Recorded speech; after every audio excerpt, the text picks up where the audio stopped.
Hey guys, Kuro Blind Wave. I'm Eric. Aaron. And we are fully awake and ready here in the morning, Aaron, after watching Dark Phoenix, the newest and last, maybe, installment in the Fox X-Men movie thing. Do Runaways or something? New Mutants. New Mutants? That's what it is, I don't know. I think I got pushed back again. We'll see. Or something, we'll see how that's going to happen. But this movie came out. This is a non-spoiler review. So if you haven't seen the movie, you can watch this. We'll give you some thoughts and feelings. And then we'll deep dive into the movie in a spoiler review. Okay, Aaron, how'd you feel? I think I enjoyed it more than Last Stand, as far as like a movie. Oh, the last time this specific writer they tried to do. Well, yeah, this writer was involved in that movie, yeah. And now this writer wrote this and directed this movie. Yes. But no, they tried it before with Jean and the Phoenix and that kind of stuff, and it felt weird, and the story was kind of weird. This one I felt was better than that. Yeah. In a few senses and stuff. Okay. But the movie as a whole for me was kind of like there. I wasn't like super impressed by anything specifically, I guess. But I wasn't like, well, that's bad. You know what I mean? It was kind of just in the middle for me. When you do Phoenix, they tend to just do evil Phoenix. Yeah. Where I remember, didn't Phoenix was a really good guy, like a great god of going out in the universe and doing good shit? Well, I think, and then it went bad. Isn't there there's Phoenix and then there's Dark Phoenix? Yeah. Right? I mean, it's just Jean Grey kind of gets she has this god entity inside of her, and then eventually it drives her crazy. But I think you have to have the good before you go for the bad. Everybody just goes for the bad in these movies. I don't know. The thing, too, is Jean we met in Apocalypse, right? She wasn't in... Was she in Days of Future Past? I'm trying to remember. I know she wasn't in First Class. In a movie when Wolverine, berserkers out and, runs away. She's in that. I think she's been in 3 of these now, right? Has it been 3 of these? Yeah. I can't remember in Days of Future Past if she was in that or not, but I do remember. I remember her in Apocalypse, and I remember her. Now, okay. I mean, I've only seen Apocalypse once. Didn't she do a Phoenix thing in Apocalypse at the end? She's like, "Arrgh!" And it was Phoenix showed up and stuff. And then in this movie, she gets the Phoenix Force in the beginning, and I remember being like, maybe I remember that incorrectly, but I'm pretty sure she did a Phoenix thing in that. Well, this one had her I think it's a mix of some of the Phoenix story stuff that they've had, which we can dive into that more, I guess. Sure, we in can. The spoiler review itself. I guess one of my things is if you're going into this as a big X-Men fan, especially of the movies, I feel like there's some disconnect in terms of continuity, especially moving forward. There's if this takes place in the 90s, like it does, then it is kind of weird to think that these actors are supposed to be in their 60s. Xavier and Magneto. If it was in the 90s, Magneto was in the Holocaust. He should be around 65 right now, but man, Michael Fassbender's a good-looking 65-year-old.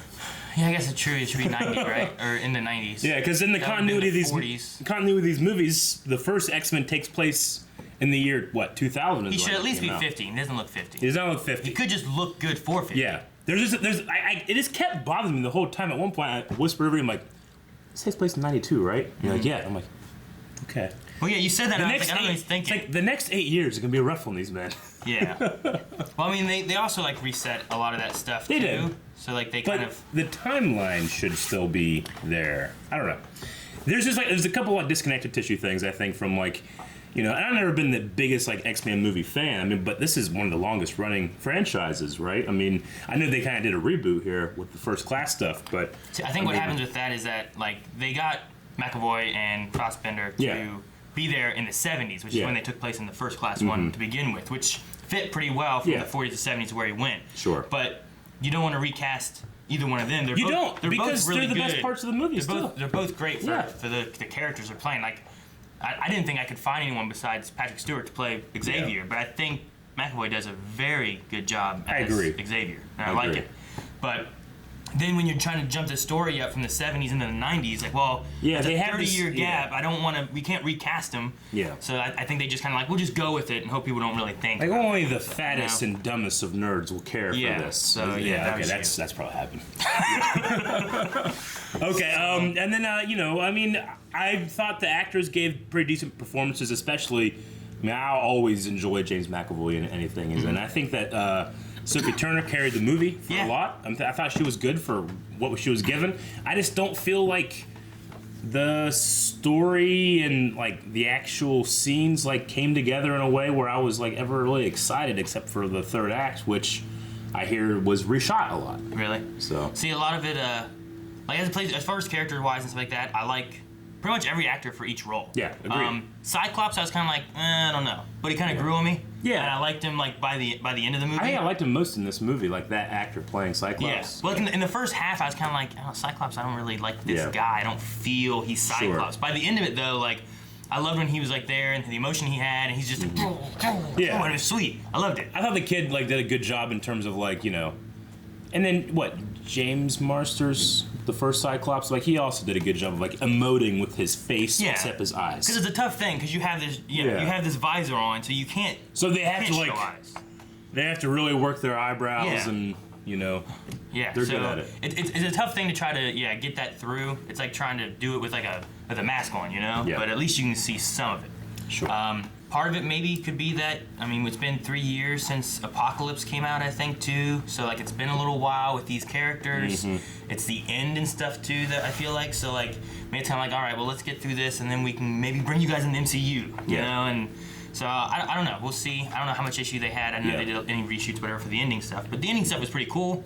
But I thought that also the end of the movie kind of, like, wrapped up suddenly. Yep. You know what I mean? So I was like, oh man, we're getting to the climax. It's going to be really cool stuff. And then it was like, oh, we're done. Okay. Yeah. And I was all right. I mean, I was pretty on board whenever they would focus on like team stuff, like X-Men team things. You know, Xavier, what's he doing? I think that's kind of interesting. I don't think they really went with anything there. I think the bad guys were like as like bad guy X as possible, and not like an X-Men pun, as in like, who are these guys? Who cares? They're bad. Beat them up. There's some bad guys over here. But they made for some great fodder, or some great fight scenes in the end. There was some, which I did enjoy that. Yeah, I loved a few of the fight scenes they had, especially like from halfway to 3/4. Yeah. Like to through. The thing is, like, I thought one fight scene was like, this is a build-up fight scene, but that was like our main team fight scene. Yeah. And then we went into another one that was like, well, that's cool, and it's over. Yeah. So, it was all right. The music was really good. I think cinematography was really good for it. Actors, I think, were good for all of them. Like, I really like Storm. Yeah. I thought she was really good. I agree. I love the way she looks, the accent and stuff, the way she's doing her powers and stuff, all looks really good. And then they had a couple New Mutants that were with Magneto. Yeah. That one guy was really kind of cool. Yeah. So, I mean, most of what they had was good. It was just like, I think maybe the pacing was a little weird, and then the story kind of like needed a little something else. Does that make sense? It seemed like a bit of a mess in terms of the story. The pacing was weird. It did feel like this thing was cobbled together out of something bigger, but they took a lot of big things out, and then they're like, all right, let's make sense of this story, which I think is exactly what happened with all the reshoots and everything. And they're like, you know, them not really understanding what they're going to be doing with this. I mean, for all I know, they could have had an idea for like, well, let's make like a 2-part Phoenix thing, and then like, well, we only have one more movie and we're done. It's like, oh, we'll cram all this down into one, you know? Yes. I mean, there's a couple times where I feel like maybe the actors are just kind of done playing this part, especially in terms of Raven, Mystique. Yeah. I mean, I think, what's her name? Jennifer Lawrence. She does kind of come across, and she's not bad in the like she's not terrible. I mean, I know terrible actors are in some movies like this, but she does kind of just seem like, don't put too much blue on me this time, you know, and kind of like phoning in a little tiny bit. So like there's like a feeling of like this movie just needs to exist. Versus this story needs to be told. Yeah. You know? So, yeah, I get you. Yeah. It's a difference between like some of the Marvel movies have like, we need to tell this story versus like we need a movie. Yeah. So I mean, I wasn't super impressed. I didn't hate myself either watching it. So I mean, I went and I had a good time. You know, I don't regret it because there were some really awesome moments, and I think James McAvoy and Michael Fassbender are motherfuckers. They're great. I loved every scene, especially Michael Fassbender that he was in too. Yeah. Like, I love him as Magneto. He did such a good job with it. I don't think he needs to be there. I don't think you need to have Magneto in this story. But I'm damn glad he's there because he looks damn cool doing it. Yeah. Like he has such a presence. For those of you that are big X-Men fans and you want like a good cap to the X-Men franchise, I would say just watch Logan again because that was like the best ending to the X-Men franchise ever. Yeah, that was really good. Yeah, I love Logan. It kind of just caps off everything as a whole. And Logan has these moments of levity and humor, and like, you're kind of like, man, this is crazy. I feel this movie didn't really have it, except for maybe things that are unintentionally like, whoa, you know? Yeah. So maybe I need some moments like that, because I feel like X-Men has like a very family dynamic, and it needs to be real people, and a lot of this movie is people just being upset, and being upset with others, and being upset with themselves, and then being upset at these guys, and we're all real upset. And sometimes I need like a moment to understand like why I root for these guys. That's not just because they're superheroes, you know? So, anyway, that's how we feel, non-spoiler-wise, but we're going to deep dive into this movie, talk about some of the nitty-gritties and spoilers. So check out that video coming up very soon, and we'll see you guys later. Guys, make sure you subscribe so you don't miss out on anything, movie reviews. We also have our E3 coverage coming very soon, because that's next week for us. And make sure you guys check out Patreon for early access, full-length polls, and our website for everything. Shirts, WaveCon information. You can come hang out with us. Look at that shirt. That's a cool shirt.